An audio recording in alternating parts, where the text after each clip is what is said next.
মাটি দিয়ে যদি কেউ একটি পুতুল বানায়, এই পুতুলটা দেখলেও মনে হয় নিশ্চয়ই এটার কারিগর কেউ আছে, ঠিক কিনা বলেন? এত সুন্দর করে যিনি মানুষ বানালেন, হাত পা চোখ মুখ কত কিছু দিলেন, চোখের দৃষ্টি দিলেন, মাথার বুদ্ধি দিলেন, এত কিছু দেখার পরেও আমাদের সমাজে কিছু মানুষ আছে সেই সৃষ্টিকর্তা সম্বন্ধে তারা গাফেল থাকে, আছে না? এই মানুষ দেখলে তো চিরন্তন ভাবে বোঝার কথা নিশ্চয়ই মানুষের নির্দিষ্ট একজন স্রষ্টা আছে, ঠিক কিনা বলে? ঠিক তদ্রূপ ভাবে প্রত্যেকটি সৃষ্টির পিছনে এক একটা লজিক আছে, প্রত্যেকটি সৃষ্টির পিছনে একজনের হাত আছে। তিনি কে? একটু আওয়াজ দিয়ে বলবেন, তিনি কে? তিনি হচ্ছেন আল্লাহ।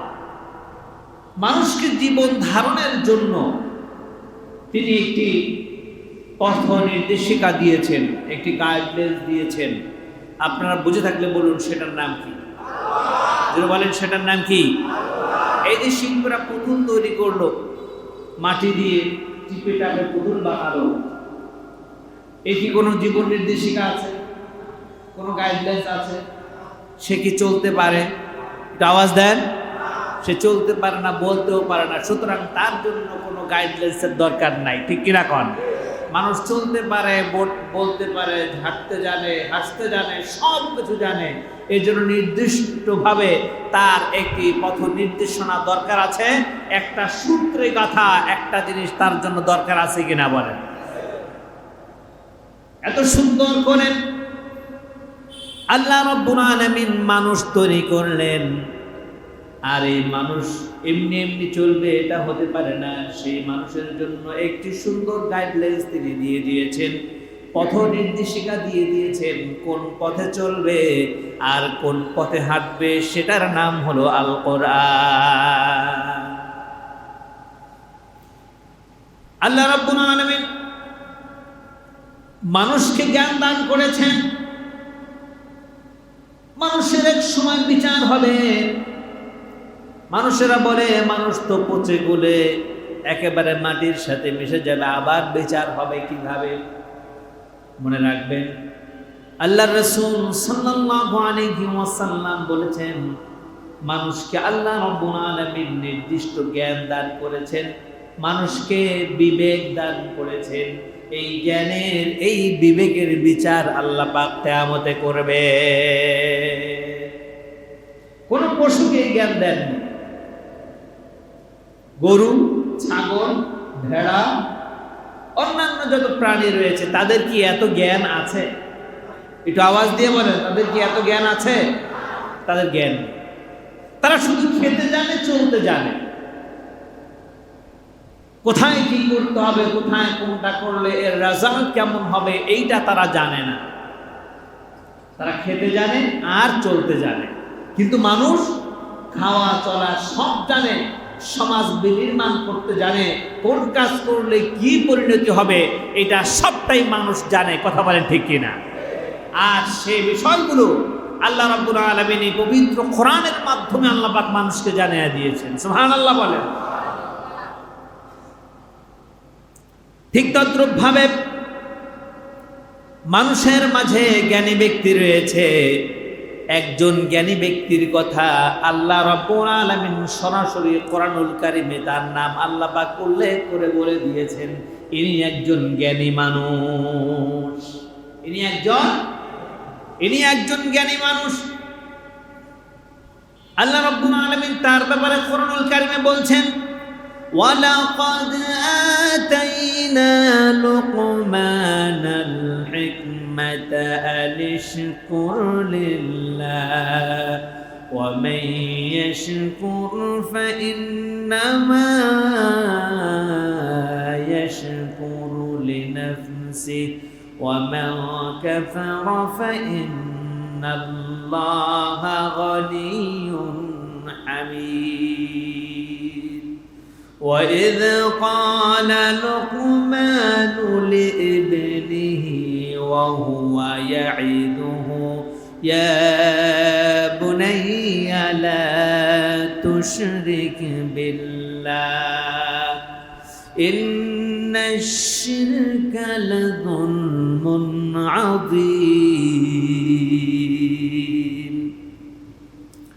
সেই জ্ঞানী মানুষ সম্পর্কে আল্লাহ পাক বলছেন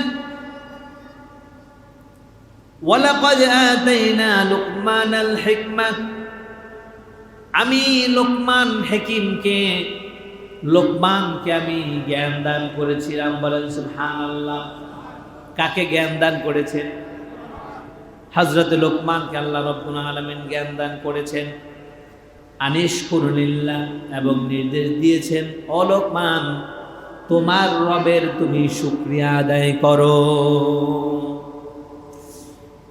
ওয়ামান ইউশরিক ওয়ামান ইয়াশকুর ফাইন্নামা ইয়াশকুরু লিনাফসিহি আল্লাহ রাব্বুল আলামিন বললেন মানুষ শুকরিয়া আদায় করে আর যা কিছু করে না কেন সেটা তার নিজের জন্য করে কার জন্য করে সেটা তার নিজের জন্য করে ওয়ামান কাফারা ফাইন্নাল্লাহা গনিয়্যুন হামিদ আর যে ব্যক্তি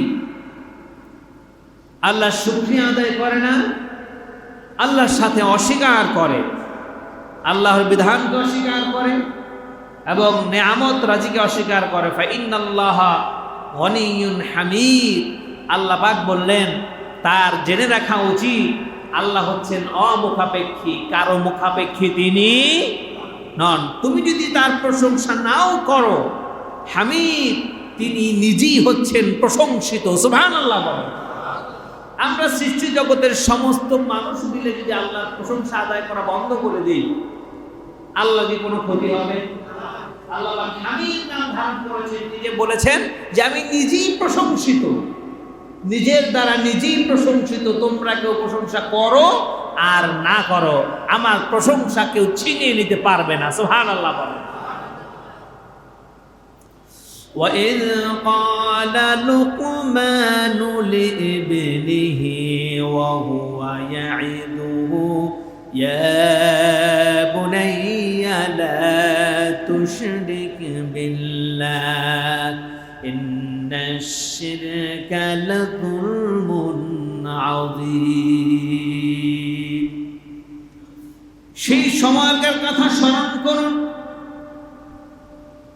لقمان لابنه وهو يعظه يا بني لا تشرك بالله যখন লোকমান তার সন্তানকে বলেছিল হে আমার বৎস হে আমার কলিজার টুকরা সাবধান মহান সৃষ্টিকর্তা আল্লাহ তাআলার সাথে কাউকে শরীক করো না ইন্নাশ শিরকা লাযুলমুন আযীম আর নিশ্চয়ই শিরক হচ্ছে আল্লাহ রাব্বুল আলামিনের সাথে জুলুম করা শিরক করা কি এটা আওয়াজ দিয়ে বলেন শিরক করা কি আল্লাহর সাথে জুলুম করা আল্লাহর শানের খিলাফ করা আল্লাহর সাথে অন্যকে মিশ্রণ করাই হলো শিরক আল্লাহ রাব্বুল আলামিন এমন একজন লোকের নামে এই সূরা নাজিল করলেন আমাদের অনেকের ধারণা হযরত লোকমান ছিলেন একজন নবী ঠিক কিনা বলেন আমাদের অনেকের ধারণা হযরত লোকমান একজন নবী হবেন না হলে তার নাম আসলো কিভাবে নবী না এমন অনেক মানুষের নাম কোরআনে আছে না নাই হযরত আয়েশার নাম আছে না নাই হযরত যায়েদ ইবনে হারেসার নাম আছে না নাই তারা কি নবী ছিলেন নবী ছিলেন আবার নবীদের নামও আছে কিন্তু সৃষ্টির মধ্যে মানুষের মধ্যে উৎকৃষ্ট মানুষ তাদের থেকে শিক্ষা গ্রহণ করার জন্য আল্লাহ রাব্বুল আলামিন এই মানুষগুলোর নাম কোরআনে দান করেছেন সুবহানাল্লাহ বলেন এর মধ্যে হযরত লোকমান হচ্ছেন অন্যতম ব্যক্তি বলতে পারেন তিনি কি সুঠামদেহের অধিকারী ছিলেন খুব হৃষ্টপুষ্ট ছিলেন দেখতে ভালো ছিলেন এর জন্য কি তার নাম এসেছে না হযরত ইউসুফ আলাইহিস সালাম তার শারীরিক গঠন কোরআনে কারিমে আল্লাহ পাক উল্লেখ করেছেন তার যে সুন্দর মানুষ রাসূলুল্লাহর পরে পৃথিবীর জমিনে আর কেউ ছিল না সুবহানাল্লাহ বলেন কিন্তু হযরত লোকমান এই সুন্দরের ধারে কাছেও নয় তিনি ছিলেন ইথিওপিয়ার বাসিন্দা। ইথিওপিয়ার যিনি রাজা মহারাজা ছিলেন তার কেনা কৃতদাস ছিলেন হযরতে লোকমান। একজন দাসকে আবার খুব সুন্দর হয় না, নাকটা চ্যাপ্টা ছিল, কৃষ্ণাঙ্গ ছিলেন, কালো ছিলেন, আবার ছিলেন সাইজে একটু ছোট, অর্থাৎ বেটে কি ছিলেন, দেখতে ভালো দেখা যায় না, এবড়ো থেবড়ো গাল, নাকটা বোচা, আবার কালো, আবার সে একজন কৃতদাস। সে ছাগল চড়ায়, রাস্তায় মাঠে ঘাটে মেষ চড়ায়। লোকজন এসে বাদশাহ নামদারকে বলল, ও বাদশাহ, আপনার যে বৃত্ত আছে, আপনার যে একজন দাস আছে, নাম তার লোকমান, ও তো খুব জ্ঞানী মানুষ, জ্ঞানী জ্ঞানী কথা বলে। বাদশাহ বলল, এটা আবার কেমন কথা, একজন কৃতদাস আবার জ্ঞানী হয় কিভাবে? সুবহানাল্লাহ বলে, একজন কৃতদাস সে আমার জ্ঞানী হয় কি? হযরত ইউসুফ আলাইহিস সালামের ব্যাপারেও বলেছিল, একজন কৃতদাস, একজন হাবশী মানুষ, সে আবার জ্ঞানী হয় কিভাবে? এক সময় সে মিশরের বাদশাহ হয়েছিল, ঠিক কিনা বলেন? এই ঘটনা আপনারা জানেন। কূপের ভিতরে নিক্ষেপ করেছিল তার ভাইয়েরা, বিক্রি করে দেওয়ার, নষ্ট করে মেরে ফেলার জন্য। ওই কূপ থেকে একদল সওদাগর পানি খাওয়ার জন্য বালতি ফেললেন, ওই বালতিতে করে হযরত ইউসুফ আলাইহিস সালাম উঠলেন, অর্থাৎ কূপের এক মাথা দিয়ে তিনি অন্ধকার গহ্বরে প্রবেশ করলেন, আর এক মাথা দিয়ে উঠে মিশরের প্রেসিডেন্ট হয়ে গেলেন। আর জোরে বলেন সুবহানাল্লাহ। কোন ব্যক্তি কি তার পরিচয়ের মাধ্যমে তাকে ফাইন্ড আউট করা যায় না, তার যোগ্যতা যাচাই করা যায় না, ঠিক কিনা বলেন? ঠিক তদ্রূপ ভাবে হযরত লোকমান জ্ঞানে গুণে পরিপুষ্ট ছিলেন।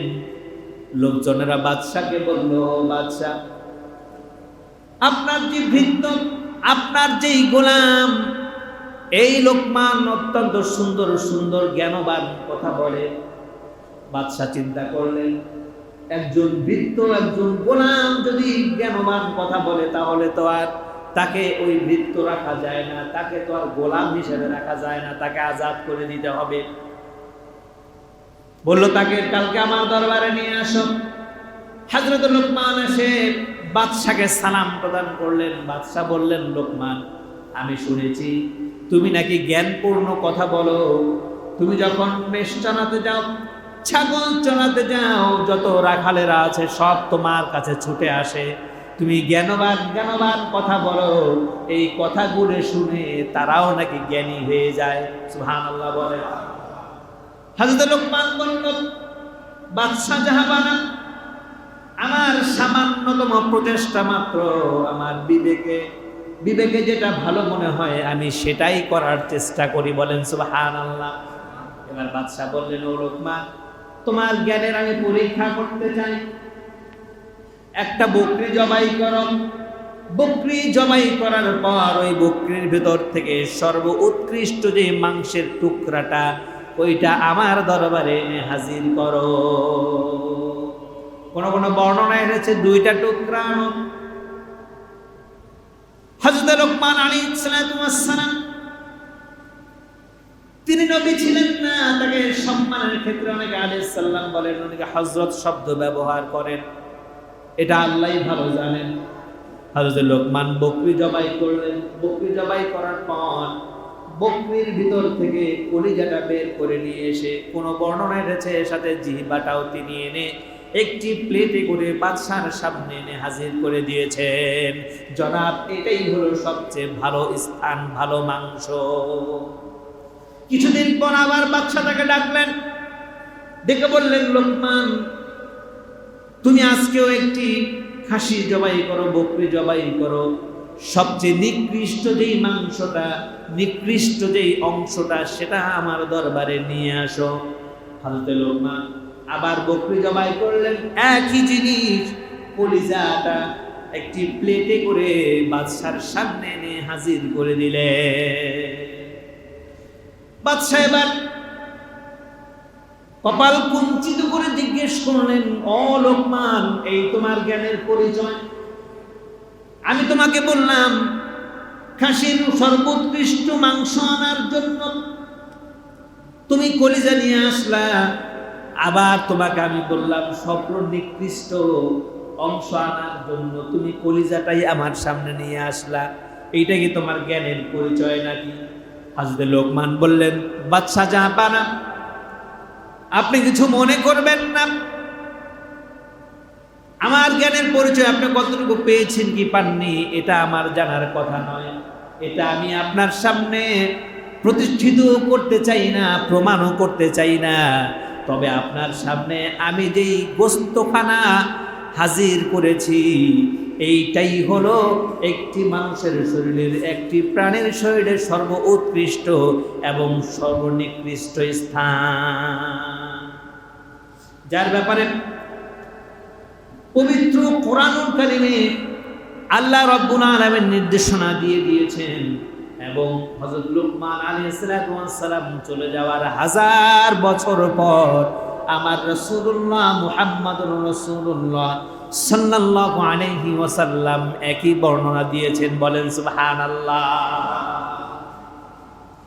ইন্না ফি জাসাদুম মুদগা صلوحت صلح الجسد كله وإذا فسدت فسد الجسد كله ألا وهي القلب।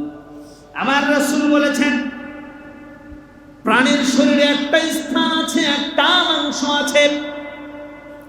প্রত্যেক প্রাণীর শরীরে, প্রত্যেক মানুষের শরীরে একটা মাংস আছে, একটা হৃৎপিণ্ড আছে। এইটা যদি সলুহাল জাসাদু করলো, এইটা যদি কারো ভালো হয়ে যায়, গোটা শরীরটাই তার ভালো হয়ে যায়। সুবহানাল্লাহ বলেন। ওয়াইদা ফাসাদাত জাসাদু করলো, আর এইটা যার নোংরা হয়ে যায়, খারাপ হয়ে যায়, গোটা শরীর শুদ্ধাই তার খারাপ হয়ে যায়। আলা ওয়াহিয়াল কলব, আমার রাসূল বলেন এটার নাম হলো মানুষের কলব। বলেন সুবহানাল্লাহ। হযরত লোকমান বাদশার সামনে বলে দিলেন এইটা যদি কারো খারাপ হয়ে যায়, সারা শরীর তার খারাপ হয়ে যায়। এইটা যদি কারো ভালো থাকে, সারা শরীর তার ভালো হয়ে যায়। সুতরাং একজন মানুষের শরীরের সবচেয়ে ভালো স্থান এইটা, আবার একজন মানুষের শরীরের সবচেয়ে খারাপ স্থান এইটা। বলেন তার নাম কি? জোরে বলেন কি? কলিজা। সুবহানাল্লাহ বলেন। মানুষ আঘাত পেলে বলে কলিজায় রক্তক্ষরণ হচ্ছে, বলে কি বলে না? বলে কলিজায় বড় ব্যথা পেলাম, কলিজায় আঘাত পেলাম, বলে কি বলে না? অর্থাৎ মনে খুব আঘাত পেলাম, ঠিক কিনা বলেন? কারো মন যদি খারাপ হয়ে যায়, নোংরা হয়ে যায়, তার গোটা শরীরটাই নোংরা হয়ে যায়, ঠিক কিনা বলেন? That's example. একজন মানুষ খারাপ মন মানসিকতার লোক, মনটা যদি তার খারাপ হয়, মনটা তার চোখকে হুকুম দেয়, এই চোখ এই খারাপ জিনিসটা দেখ, বলে কি বলে না? সিনেমা দেখ, ব্লু ফিল্ম দেখ, অমুক জায়গায় এইটা দেখ, ওইটা দেখ। খারাপ খারাপ হুকুম দেয় না ভালো হুকুম দেয়? হ্যাঁ, মন যেটা হুকুম দেয় চোখ সেটা শুনতে বাধ্য, ঠিক কিনা বলেন? মন যদি হুকুম দেয় হাতকে হাত, ওইটাকে ধর, ওই বেগানা নারীকে ধর, ওখান থেকে যা, চুরি কর, ওখানে ডাকাতি কর, ছুরি হাতে নে, এই কর সেই কর। আচ্ছা আপনারা বলেন হাত শুনতে বাধ্য না অবাধ্য? যেটা বলেন, হাত কি আপনার মনের বিরুদ্ধে কখনো ফোর্স করেছে? না, তোমার কথা আমি শুনবো না বলেছে কখনো? আপনার মন যা বলেছে হাত তাই বলেছে, এটাই বাস্তব। আপনি পাকে বলেছেন হেঁটে অমুক জায়গায় যান, পতিতালয়ে যান, অমুক খারাপ জায়গায় যা, সিনেমা হলে যা, ওখানে যা, সেখানে যা। মনটা যদি খারাপ হয়ে থাকে, মনের ভিতর থেকে খারাপ হুকুম আসবে, খারাপ জায়গায় আপনি চলে যাবেন, ঠিক কিনা বলেন? ব্রেনকে হুকুম দিলেন, ব্রেন রে খারাপ চিন্তা কর, এই কর, এই চিন্তা কর, তাকে কেমনে মারা যায়, ঠিক কিনা বল? ওই যে নেতানিয়াহু কেমনে মানুষকে মারা যায়, খালি এই চিন্তা সারাদিন মাথায়, ঠিক কিনা কন? নিজের আধিপত্য কিভাবে বিস্তার করবে, সারাদিন শুধু এই চিন্তা। ওই যে নরেন্দ্র মোদী কিভাবে মুসলমানকে মারা যায়, সারাদিন মাথায় কিলবিল করে, কিভাবে খুন করা যায়, ঠিক কিনা কর? এরপরে মিস্টার ট্রাম্প না ড্রাম, মিস্টার সারাদিন শুধু মাথায় কিলবিল করে কেমনে মানুষের ক্ষতি করবে, কোথায় বোম ফেলবে, কোথায় গিয়ে রাজত্ব করবে, কোথায় আধিপত্য বিস্তার করবে, এমন মানসিকতার লোক বাংলাদেশে আছে না নাই? একটু চিল্লায় বলেন আছে না নাই? সুতরাং যার মনটা নষ্ট, তার শাসন নষ্ট, শাসন ঠিক কিনা কন? যার মন নষ্ট তার পদক্ষেপ নষ্ট। আলেমদের ধরে ধরে সে ফাঁসি দিতে চায়, ভালো মানুষ ধরে ধরে জেলখানায় ভরতে চায়। আমি কি খারাপ বললাম নাকি? জোরে বলেন। যার মনটা নষ্ট তার সবকিছুই খারাপ, সবকিছুই নষ্ট। আমার রাসূল বললেন ওয়াইদা সলুহাল জাসাদু কুল্লু, আর যার এই মনটা ভালো হয়ে যায় ওই ব্যক্তির আশেপাশে সব কিছুই ভালো হয়ে যায়। মনটা ভালো, চোখকে নির্দেশ করলো সাবধান, বেগানা নারী দেখবা না, চোখ দেখতে চায় না ঠিক কিনা কন? চোখকে হুকুম দিলেন খারাপ কিছু দেখবা না, চোখ দেখে না। হাতকে নির্দেশ করলেন সংযত রাখো, সাবধান মানুষ তোমার দ্বারা যেন কষ্ট না পায়। হাত মানুষের উপরে লাঠি উঠায় না ঠিক কিনা কন? পাকে নির্দেশ দিয়ে দিলেন ও পারে খারাপ জায়গায় যাওয়া যাবে না, পতিতালয়ে যাওয়া যাবে না, মসজিদে যাও, মাদ্রাসায় যাও, সামাজিক কাজ করো, ভালো কাজ করো। মনটা ভালো, ভালো হুকুম আসলো, পা ভালো ভালো কাজে চলে গেল। ব্রেনকে হুকুম দিল খারাপ চিন্তা করা যাবে না, ভালো চিন্তা করো, মানুষের কল্যাণের চিন্তা করো। আর এই কল্যাণকামী মানুষ আমাদের দেশে আছে না নাই? ভালো চিন্তাওয়ালা মানুষ আমার দেশে আছে না নাই? আছে। সব যদি খারাপ হয়ে যায় জাতি কখনো টিকবে না ঠিক কিনা বলেন? বিশ্বের দরবারে বড় বড় নেতা ভালো আছে না নাই? চিল্লায় বলেন আছে না নাই? আর ভালোর নামধারী মুখোশধারী শয়তানও আছে ঠিক কিনা কন? আমার প্রাণের ভাইয়েরা, আমার প্রাণের বন্ধুগণ, সুতরাং আল্লাহর নবী মুহাম্মদ সাল্লাল্লাহু আলাইহি ওয়াসাল্লাম এটাই বুঝালেন, মূল হলো দিল। মানুষের মূল হলো দিল। দিল যার ভালো, দিল যার পাক, সেই ব্যক্তির দ্বারা কখনো খারাপ কাজ হতে পারে না। আর দিল যার নষ্ট, দিল যার কালো হয়ে গেছে, তার দিলটা খারাপ কাজ ছাড়া ভালো কোনো কিছু করতে পারে না। আমার রাসূল বলেছেন একজন মানুষ যদি একটা পাপের কাজ করে, কিসের কাজ? একটা পাপের কাজ করে, কলমের দাগের মতো তার কলিজায় একটা দাগ পড়ে যায়। কি পড়ে যায়? দাগ পড়ে যায়। একটা গবেষণায় দেখা গেছে কিছু খারাপ প্রকৃতির মানুষ আর ভালো প্রকৃতির মানুষ, এরা যখন ইন্তেকাল করলো তাদের কলিজা বের করে আনা হলো। কলিজা বের করে এনে দেখা গেল যে যেটা ভালো প্রকৃতির মানুষ, এর কলিজাটা একদম টকবকে লাল টকটকা। আর খারাপ প্রকৃতির মানুষ যে সব খারাপ বাজে কাজ করে বেড়াতো, তার কলিজাটা একেবারে পুড়ে ছাই হওয়ার মতো কালো হয়ে গেছে। এমন কলিজা দেখছেন আপনারা? দেখছেন আপনারা? হয়তো নাও দেখতে পারেন, বিজ্ঞানের গবেষণা এমন তাই দিয়েছে। আল্লাহ রাসূল সাল্লাল্লাহু আলাইহি ওয়াসাল্লাম হাদিস শরীফের মধ্যে বলেছেন একটা মানুষ যখন একটা পাপের কাজ করে, মন্দ কাজ করে, কলিজায় একটা কালো দাগ পড়ে যায়। আরো একটা পাপের কাজ করে, আরো একটা কলিজায় কালো দাগ পড়ে যায়। যার জীবনে শুধু পাপ আর পাপ, মন্দ কাজ আর মন্দ কাজ, তার কলিজাটা ওই আগুনে পোড়ানো ছাইয়ের মতো একদম কালো হয়ে যায় একটা সময়। সে চাইলেও ভালো চিন্তা তার ব্রেন দিয়ে সে করতে পারে না। এমন প্রকৃতির লোক আছে না নাই? ভালো কোনো চিন্তাই মাথায় আসে না, যত চিন্তা করে সব পচা চিন্তা ভাবনা। আছে না? যদি বলেন দুজন ব্যক্তি মারামারি লাগছে, কেউ গিয়ে বলে ভাই মারামারি করিস না, থাম থাম থাম থাম। আবার কোনো কোনো ব্যক্তি আছে একজনকে কি উস্কায় দেয়, একজনকে কি আস্তে করে পুশ করে, এই তোরে এটা কইলো তুই কিছু কবি না, তোর বাবার নাম নিল তুই কিছু বলবি না। আরে বেটা হাত থাকতে মুখে কি? আছে না নাই? জোরে বলেন না। ওরে আরে বেটা হাত থাকতে মুখে কি? হাতে লাঠি আছে, বেটা তোর হাতে লাঠি থাকতে মুখে কি? লাঠি চালা। এমন প্রকৃতির লোক আমাদের সমাজে আছে। আল্লাহর রাসূল সাল্লাল্লাহু আলাইহি ওয়াসাল্লাম বলেন যেই ব্যক্তির মাথা থেকে ঘন ঘন এরকম বাজে চিন্তা আসে, বুঝতে হবে এই ব্যক্তির কলিজাটা কালো হয়ে গেছে, এই ব্যক্তির কলিজাটা হলো খারাপ কলিজা। আল্লাহর নবী সাল্লাল্লাহু আলাইহি ওয়াসাল্লাম বলেছেন, মানুষের এই দিল, মানুষের নফস তিন প্রকার। কয় প্রকার? জোরে বলেন, কয় প্রকার? মানুষের নফস তিন প্রকার।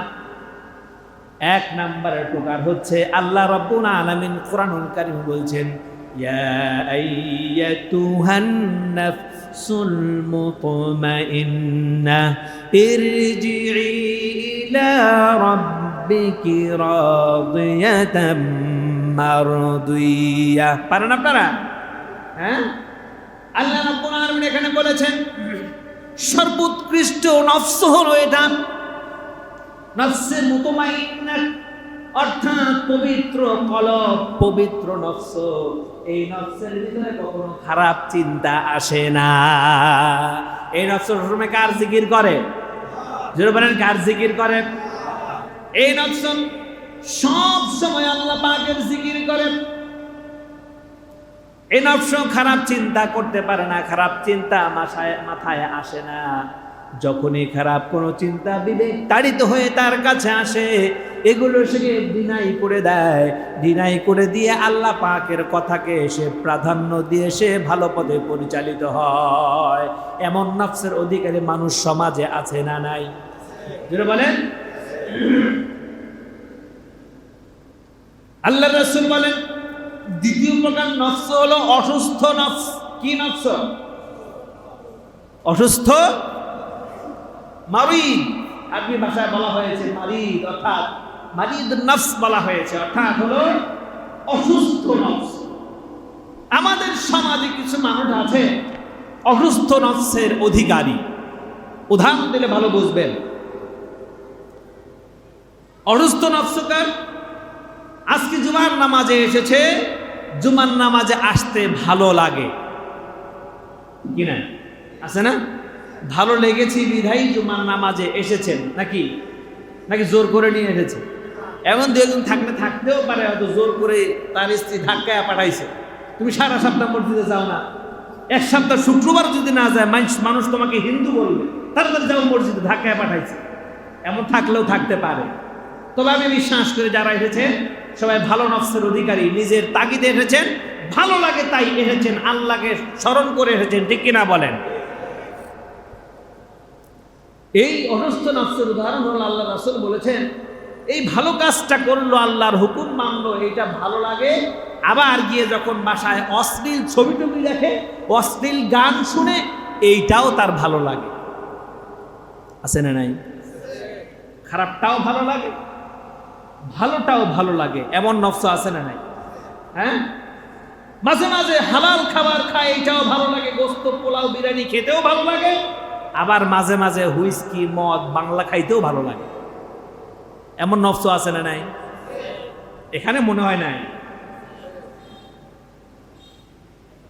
মন্দটা ভালো লাগে, আলো ভালো লাগে, পাশাপাশি অন্ধকারও ভালো লাগে। অথচ আল্লাহ বলছেন একজন মুমিনের জন্য আলোই হলো আলোর দিশা। সুবহানাল্লাহ বলেন। অন্ধকারের ক্ষতি থেকে তোমরা বেঁচে থাকো। যার কাছে ভালোটাও ভালো লাগে, আবার মন্দটাও ভালো লাগে, আমার রাসূল বলেছেন এই ব্যক্তির নফস হলো অসুস্থ নফস। এই ব্যক্তির নফস হলো অসুস্থ নফস। আর আরেকটা নফস হলো মৃত নফস, মৃত দিল। মৃত দিল, যেই দিলের অধিকারী যারা, তাদের কাছে ভালো কোনো কিছু ভালো লাগে না, ভালো কোনো কিছু ভালো লাগে না। সব কিছুর ক্ষেত্রে তারা শুধু নেগেটিভ চিন্তা করে। সব কিছুর ক্ষেত্রে কি চিন্তা করে? না, কি চিন্তা করে? সব কিছুর ক্ষেত্রে তারা নেগেটিভ চিন্তা করে। ওই লোকটা আসছে, নিশ্চয়ই মনে হয় আমাকে মারতে আসছে। ওই লোক ওই সিপাই ঢুকে কেন, নিশ্চয়ই খারাপ কিছু করবে। এরকম মন মানসিকতার লোক আছে না? মানে যা চিন্তা করে সব নেগেটিভ। তুমি আমার দিকে ঘোরায় তাকাই লাগা, নিশ্চয়ই তোমার মতলব খারাপ। আছে না নাই? আছে না? আছে না? আছে। আমার রাসূল বললেন এরা হচ্ছে মৃত দিলের অধিকারী, মৃত নফস এদের। আমার রাসূল সাল্লাল্লাহু আলাইহি ওয়াসাল্লাম উদাহরণ দিতে গিয়ে বললেন, মানুষের যে জিহ্বাটা আছে, এই জিহ্বাটা এবং কলিজাটা দুইটার সাথে সম্পর্ককৃত। এই যে কলিজায় যেমন ভাবে কলিজায় যেমন ভাবে ভালো কোনো জিনিস দিলে ভালো লাগে না, তার কাছে বন্ধ মনে হয়। এবং আমাদের সমাজে কিছু মানুষ আছে এই জিহ্বার মধ্যে মন্দ পচা গলা জিনিস দিলেও তার কাছে ভালো মনে হয়। আছে না নাই? আজ এই যে আপনারা বলেন হুইস্কি, মদ বানায় ভালো জিনিস, হ্যাঁ? আঙুর পচায়, ভাত পচায়, ফল পচায়, পচানোর পর এটা যখন একেবারে খারাপ অবস্থা হয়ে যায়, ওখান থেকে পোকা জন্মায়, কিলবিল কিলবিল করে, ওই পোকাগুলোকে উঠায়, ওই পানিটাকে সাইকা পোকাগুলো রেখে ওই পানি দিয়ে মদ বানায় আর হুইস্কি বানায়। এইটা সে খায়, তার কাছে নাকি ভালো লাগে। তাহলে তার দিল আবার কেমনে ভালো হলো? তাহলে কলিজার সাথে জিহ্বার উদাহরণ ঠিক আছে না ব্যাঠিক? ঠিক না ব্যাঠিক? এটা ঠিক আছে।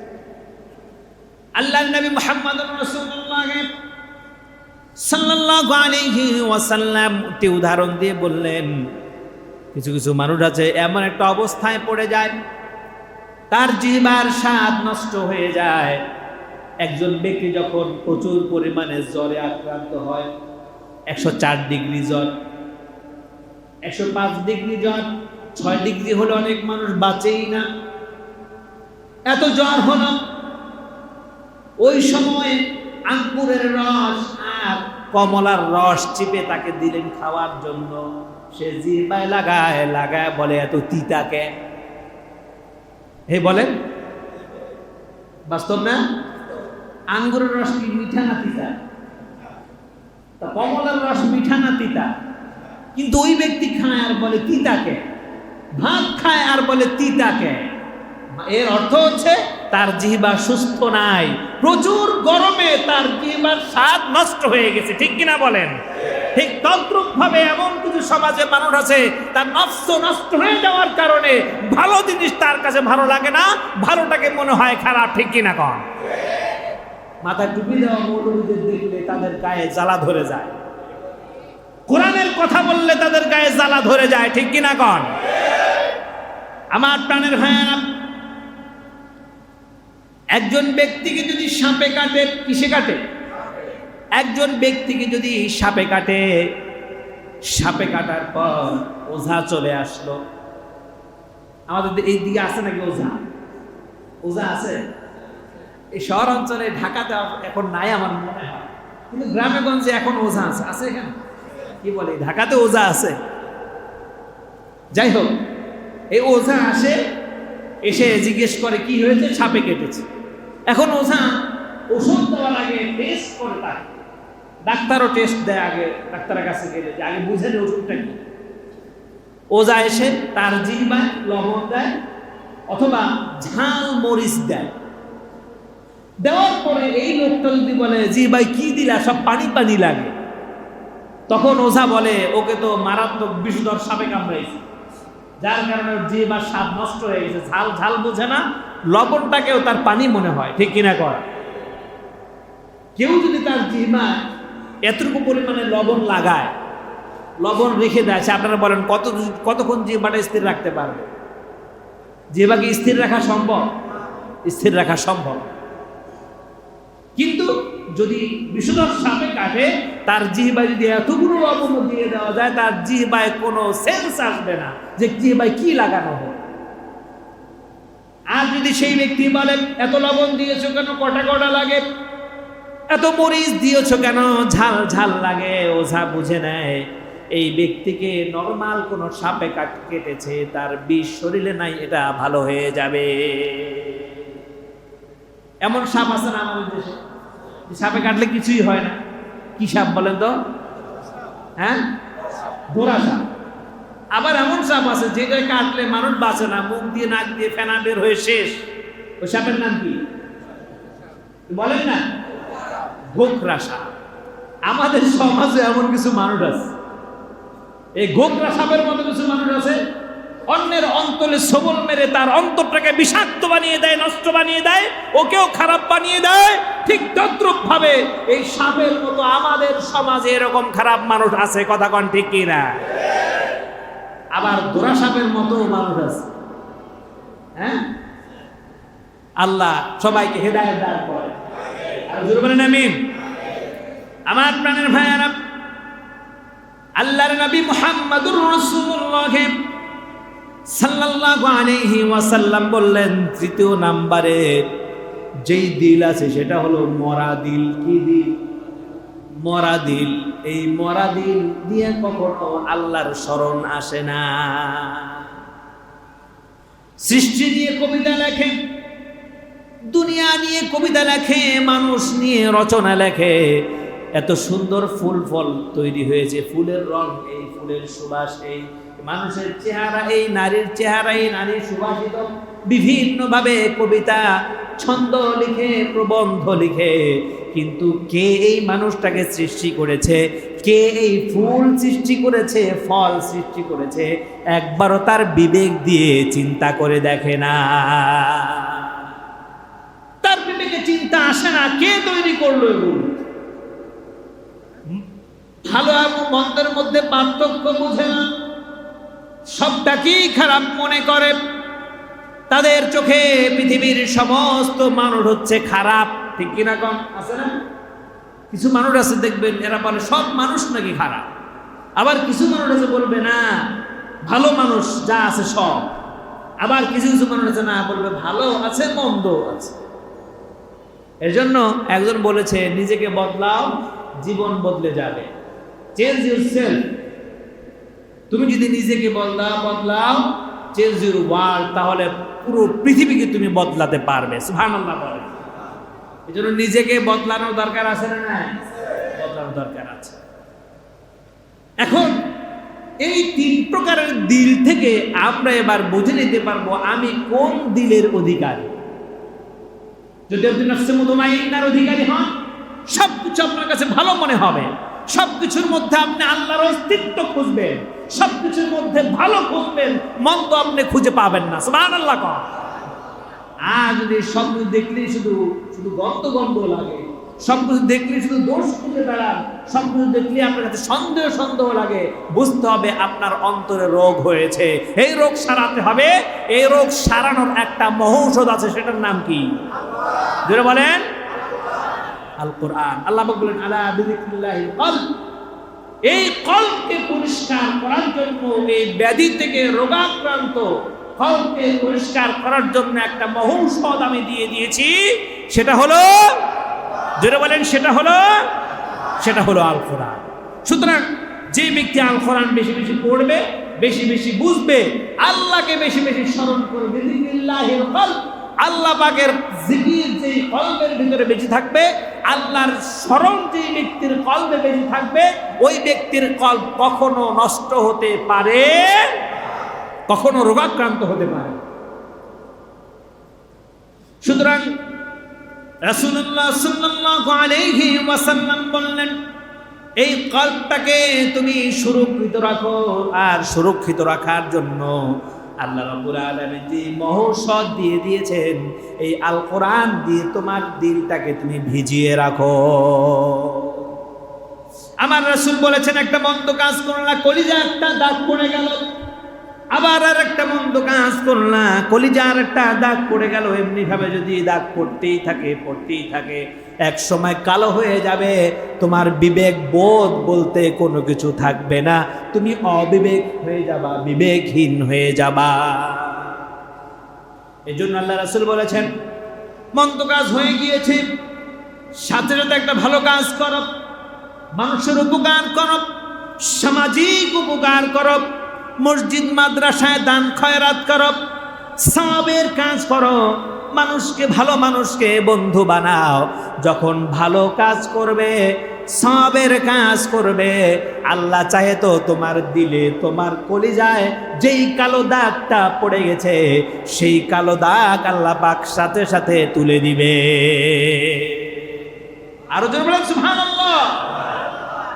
সুতরাং আমার প্রাণের ভাইয়েরা, হযরত লোকমানের কথা আল্লাহ রাব্বুল আলামিন এখানে তুলে ধরেছেন। এর মূল কারণ হলো, হযরত লোকমান একজন বেটে কালো হাবশী গোলাম হয়েও যেই জ্ঞান চর্চা করত, যেই জ্ঞান লালন করত, মানুষকে শিক্ষা দেওয়া হয়েছে প্রাকৃতিক রং দেখে নয়, শারীরিক অবকাঠামো দেখে নয়, শারীরিক শক্তি দেখে নয়, শারীরিক রং দেখে নয়, মানুষ চিনো তোমরা মানুষের দিল দেখে। কি দেখে? মানুষ চিনো মানুষের দিল দেখে। এই জন্য আল্লাহ রাসূল বলেছেন, কাউকে যদি তুমি বন্ধু বানাও তাহলে তার সাথে কিছুদিন মিশো, তার সাথে লেনদেন করো, তাহলে তুমি চিনে ফেলবে মানুষটা কেমন। তোমার কাছে যদি মনে হয় মানুষটা ভালো, লেনদেন ভালো হয়েছে, কথাবার্তা ভালো হয়েছে, মানুষের নামে কুটনামি করে নাই, মানুষের নামে খারাপ রটনা রটায় নাই, শুধু পজিটিভ ভালো ভালো জিনিসগুলো বলেছে, ওই ব্যক্তির সাথে তুমি বন্ধুত্ব তৈরি করো। মন্দ লোকের সাথে বন্ধুত্ব তৈরি করো না। মনে রাখবে, মন্দ লোকের সাথে বন্ধুত্ব তৈরি করলে ওখান থেকে কিছু ছিটে ফোঁটা তোমার কলিজা এসে লাগবে, ঠিক কিনা কর? একজন ব্যক্তি যদি সিগারেট খায় আর আপনি তার সাথে যদি অন্তরঙ্গ বন্ধুত্ব স্থাপন করেন, আমার কথা বুঝতে পারছেন আপনারা? কি খায়? একটু আওয়াজ দিয়ে বলেন, কি খায়? সিগারেট খায়। যদি আরো বড়টাও খায় এটা পরের কথা, নর্মাল কথা হচ্ছে যদি একটা সিগারেটও খায়, তার সাথে যদি আপনি বন্ধুত্ব স্থাপন করেন, চলাচল করেন, আপনাকে জোর করবে সিগারেট খাওয়ানোর জন্য।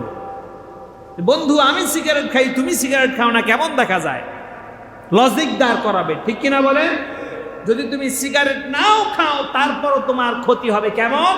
ওর সাথে হাঁটতে, চলতে, ফিরতে, কর্মর্দন করতে, মুয়ানাগা করতে সিগারেটের গন্ধ কিছু হলেও তোমার গায়ে আসবে। যে বলেন আসবে কি আসবে না? হ্যাঁ, হাত ধরা তো দূরের কথা, নামাজে দাঁড়াইছে একজন বিড়িখোর, সিগারেট খোর নামাজে দাঁড়াইছে, আপনি পাশে দাঁড়াইছে, ওর পাশে কি দাঁড়ানো যায়? যেটা বলেন, আমি একবার টাঙ্গাইল গিয়েছিলাম, 201 নম্বর এক মসজিদে। সেখানে একটু দেরি হয়ে গেছে আমার, তাড়াতাড়ি করে ওযু করে মসজিদে ঢুকলাম নামাজ পড়ার জন্য। আমি দাঁড়ালাম, নামাজে দাঁড়িয়ে এখন আমি নাক ধরবো নাকি হাত বাঁধবো এটা নিয়ে খুব ব্যস্ত হয়ে গেছি আমি। কারণ আমার পাশে যেটা দাঁড়াইছে ও মনে হয় কি পুরো এক প্যাকেট সিগারেট পানি দিয়ে গুইল্লা তারপর খাইয়ে আসছে। এত দুর্গন্ধ ওটা শরীর থেকে, পাঠার শরীর থেকে যেমন গন্ধ আসে এর চাইতে আরো জঘন্য গন্ধ আসে শরীর থেকে, ঠিক কিনা কর? জোরে বলেন। আল্লাহ রাসূল নিষেধ করেছেন কোন দুর্গন্ধ নিয়ে মসজিদে এসো না, কোন দুর্গন্ধ নিয়ে মসজিদে এসো না। দুর্গন্ধ নিয়ে মসজিদে আসো তাহলে ফেরেশতারা তোমার প্রতি লানত করে, তোমার প্রতি অভিসম্পাত করে, আল্লাহর কাছে বদদুয়া করে আল্লাহকে ধ্বংস করে দাও। এই জন্য আল্লাহ রাসূল বলেছেন, রসুন আর কাঁচা পেঁয়াজ খেয়েও তোমরা মসজিদে আইসো না। আর যেগুলো খাইয়া আসে মানুষ, কিসের পেঁয়াজ আর কি কিসের রসুন, মনে হয় যে আস্ত পায়খানা খাইয়া তারপরে আসছে। নাউজুবিল্লাহ বলেন। আমার প্রাণের ভাইয়ারা, আমি মনে করি কোনো নামাজিদের এই অভ্যাস থাকতে পারে না। যেটা বলেন, আমি মনে করি কোনো নামাজের বদ অভ্যাস থাকতে পারে না। আপনি নামাজি, আপনি হবেন সবচাইতে পাক সাফ ব্যক্তি, ঠিক কিনা কন? একজন মুসলমানের গায়ে গন্ধ আসতে পারে না।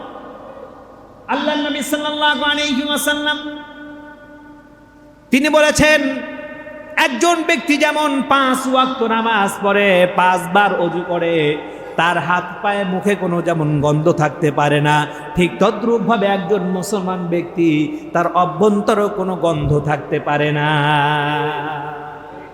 5 বার ওযু করতে হয়, 5 বার মুখ দাঁত ব্রাশ করতে হয়, মিসওয়াক করতে হয়, ঠিক না? কমপক্ষে তো 5 বার আঙ্গুল দিয়ে হলেও মিসওয়াক হয় না, কি বলো? হয় না? তাহলে কি মুখে গন্ধ থাকতে পারে? আপনি ইচ্ছা করে যে গন্ধ বানাচ্ছেন, আল্লাহ অভিসম্পাত করছেন, আপনাকে বদদুয়া করছেন। আমাদের যদি কারো এই অভ্যাস থাকে আমরা ফিরে আসবো ইনশাআল্লাহ, বলি সবাই। কারো যদি অভ্যাস থাকে আমরা ফিরে আসবো, রাজি আছি না? না, আমার বন্ধু বান্ধব আছে তাকে ফিরে আনাবো, আমার ভাই আছে তাকে ফিরিয়ে আনাবো, পারবো ইনশাআল্লাহ। জোরে বলেন পারবো? আল্লাহ যেন কবুল করেন, জোরে বলছি আমিন।